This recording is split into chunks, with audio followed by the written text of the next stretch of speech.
230 থেকে 235টি আসন পাবে তৃণমূল। পাণ্ডবেশ্বরের জনসভা থেকে বললেন তৃণমূলের নেতা অনুব্রত মণ্ডল। বৃহস্পতিবার বিকেলে পাণ্ডবেশ্বরের হরিপুরে তৃণমূল প্রার্থী নরেন্দ্রনাথ চক্রবর্তীর সমর্থনে জনসভা হয়। সেই জনসভা থেকে অনুব্রত মণ্ডল বলেন, এসআইআর নিয়ে ভয়ের কিছু নেই। মমতা বন্দ্যোপাধ্যায় চতুর্থবারের মতো আবার মুখ্যমন্ত্রী আসনে বসলে তখন এসআইআর ঘরে ঢুকে যাবে। বাংলার মাটির কথা চিন্তা করে, বাংলার মানুষের তুমি এসআই করলে। কোন বিজেপির লোক দিল্লি গিয়েছিল সুপ্রিম কোর্টে? কিন্তু মমতা ব্যানার্জি আমাদের জন্য গিয়েছিল।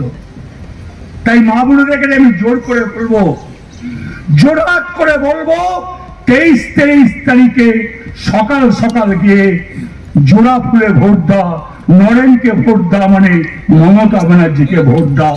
যদি কিছু অন্যায় বলে থাকি ক্ষমা করে বলেন, ভুলবেন না। মমতা ব্যানার্জি 230 থেকে 235টা সিট পাবে, ভয় পাওয়ার কোনো কারণ নাই। আর বাংলা কোনদিন ভয় পায় না।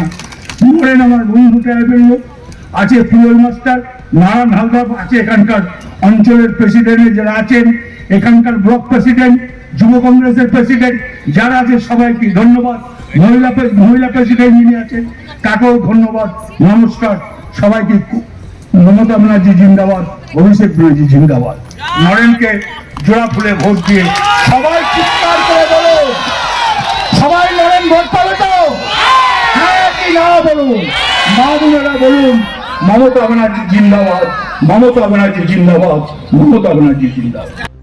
ব্যুরো রিপোর্ট, রাষ্ট্রীয় প্রসার বাংলা।